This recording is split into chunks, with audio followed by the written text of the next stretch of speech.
किस कर्म के उदय से कौन सा परिश्रह होता है? पृष्ठ नंबर 340, गद्य नंबर 844, 844। गृह्य आह गृहीतम एतत् परिश्रहाणां स्थान विशेष अवधारणम् इदं तु न विद्मः कस्याः प्रकृति का कार्य इति अत्र उच्यते। कहते हैं इन परिश्रमों के स्थान विशेष का अवधारण किया कि कहाँ ये होते हैं, किंतु यह हम नहीं जानते कि किस प्रकृति का क्या कार्य है, किस कर्म के उदय से या किस प्रकृति के किस स्वभाव से ये उत्पन्न हुए हैं। तो अब उन्हें क्रमशः यहाँ पे बतलाते हैं कि किस कर्म के उदय में कौन सा परिश्रह संभव है। 4 सूत्रों में ये विषय चलेगा। सूत्र नंबर 13, ज्ञानावरणी प्रज्ञा ज्ञानी। ज्ञानावरणी प्रज्ञा ज्ञानी, ज्ञानावर्ण कर्म के उदय से या सद्भाव में प्रज्ञा और अज्ञान नाम का परिश्रह होता है। सद्भाव इसलिए कहा, प्रज्ञा उसके क्षयोपशम में होता है और वह उसके उदय पर होता है, अंतराय से होता है। इदम अयुक्तम वर्तते, यह अयुक्त है। अयुक्त क्यों है? तो आचार्य संख्या पूछते हैं किम अत्र अयुक्तम, इसमें अयुक्त क्या है? अयुक्त मतलब सही नहीं है। प्रश्नकर्ता ने पूछा ये सही नहीं है, तो आचार्य कहते क्यों सही नहीं है? ज्ञानावरणे सति अज्ञान परिश्रय उत्पद्यते। माना कि ज्ञानावर्ण कर्म के होने पर अज्ञान परिश्रय उत्पन्न होता है। पुनस्तद अपाये भवति इति कथम ज्ञानावरणे स्यात् प्रज्ञा परिश्रह। तो कहते हैं प्रज्ञा परिश्रह, जो प्रज्ञा नाम का परिश्रय है वह उसके होते हुए या उसके अभाव में होता है, इसलिए वह ज्ञानावर्ण के सद्भाव में कैसे पाया जाएगा? अब ज्ञानावर्ण कर्म के उदय में अज्ञान नाम का परिश्रय तो बन जाता है, लेकिन प्रज्ञा नाम का परिश्रय कैसे बनेगा? तो आचार्य उसका समाधान देते इति यत्र उच्यते, यहाँ कहते हैं छायोपशमिकी प्रज्ञा अन्यस्मिन् ज्ञानावरणे सति मदं जनयति न सकलावरणक्षये इति ज्ञानावरणे सति इति उत्पद्यते।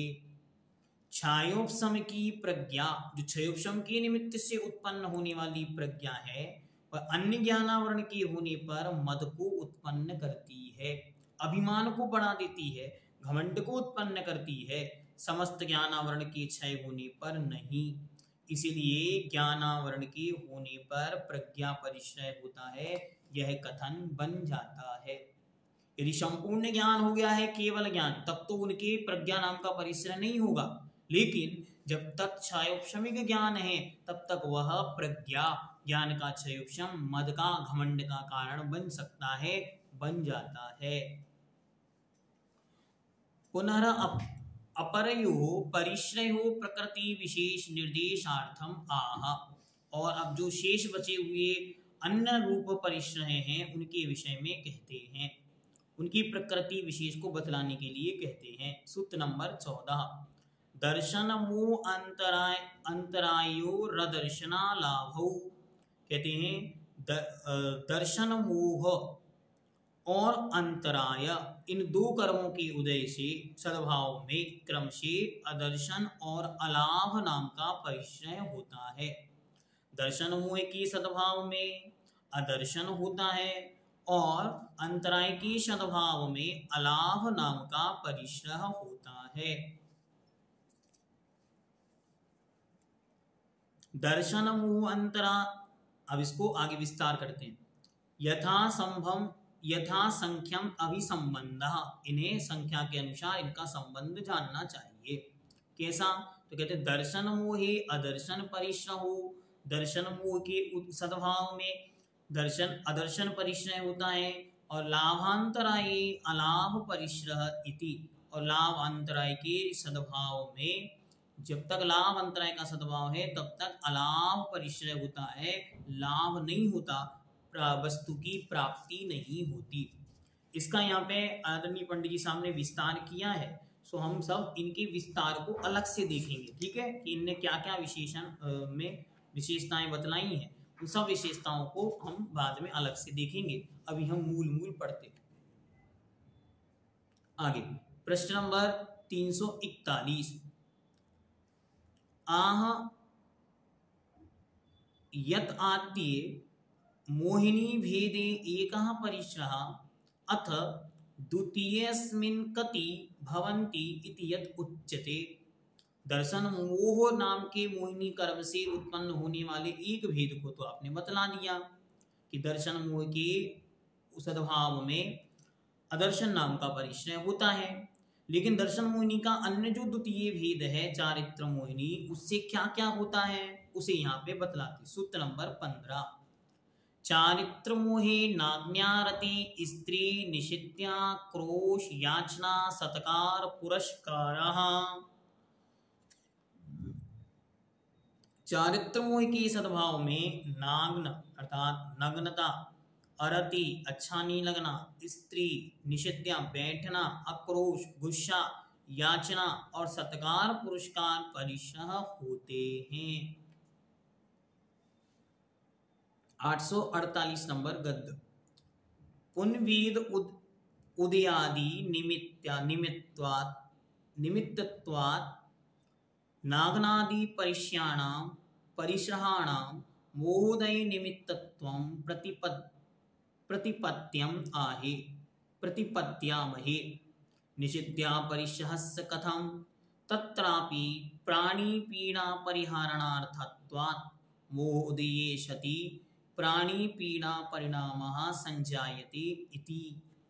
कहते हैं नागन आदि परिश्रय पुरुष वेद उदय आदि के निमित्त से होते हैं, इसलिए मोह उदय तो उनका निमित्त कहते हैं। पर निषिद्या परिश्रय मोह उदय से कैसे होता है, हमको एक बात तो समझ में आ गई कि भैया जो पुरुष वेद परिश्रय नागन परिश्रय है वो पुरुष वेद के कारण है, तो वह मोह के अंतर्गत आ गया, चारित्र मोहिनी का एक भेद है। लेकिन निषिद्या में तो बैठने के रूप में कहा था, तो फिर वह कैसे यहाँ पर आ गया। स्वाचार्य कहते हैं उसमें समाधान, उसमें भी प्राणी पीड़ा के परिहार की मुख्यता होने से वह मोह उदय निमित्तक माना गया है, क्योंकि मोह उदय के होने पर प्राणी पीड़ा रूप परिणाम होता है। कहते हैं चारित्र मोहिनी के उदय के कारण जीवों की रक्षा का भाव नहीं होता, और जब तक जीवों की रक्षा का भाव नहीं होता तब तक वे असंयम रूप बैठने में होने वाली हिंसा से बच नहीं सकते, इसलिए उसे चारित्र मोहिनी का काम बतलाया। और आगे कहते हैं वेदनी कर्म के उदय से क्या होता है, तो अवशिष्ट परिश्रह प्रकृति विशेष प्रतिपादनार्थम आह। अब जो बचे हुए हैं उन सारे के सारे किस कर्म के उदय से होते हैं उन्हें यहाँ पे बतलाते हैं। 342 नंबर पेज, सूत्र नंबर 16, गद्य नंबर 350। वेदनीय शेषः, वेदनी कर्म के सद्भाव में शेष अर्थात बचे हुए बाकी सब परिश्रह होते हैं।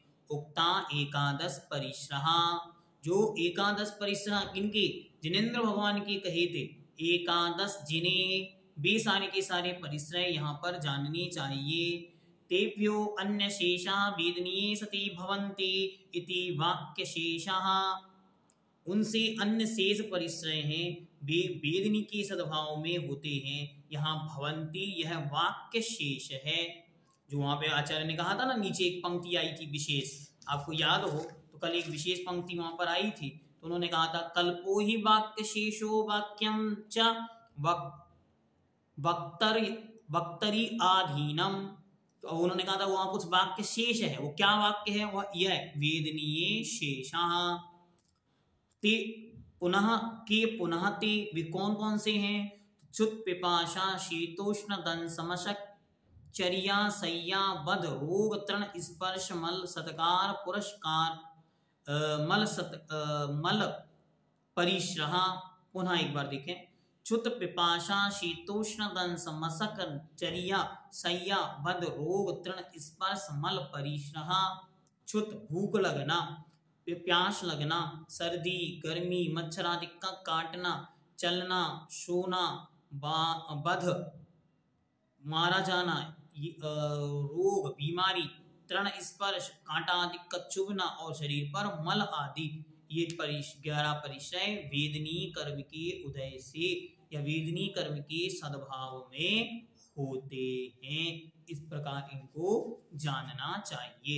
इस प्रकार ये किस कर्म के योग में कौन सा होगा, इसको यदि हम अच्छी तरह जानेंगे तो जो पूर्व में आचार्य ने सूत्र कहे थे कि किस गुण स्थान में या किस गुण स्थान वाले या किस चारित्र वाले के कौन सा होता है, तो जिस गुण स्थान तक जो कर्म विद्यमान है तद कर्म के नियोग से उसकी उपस्थिति में उसके सद्भाव में होने वाले परिचय उस गुण स्थान तक माने जाते हैं या होते हैं, ऐसा जानना चाहिए।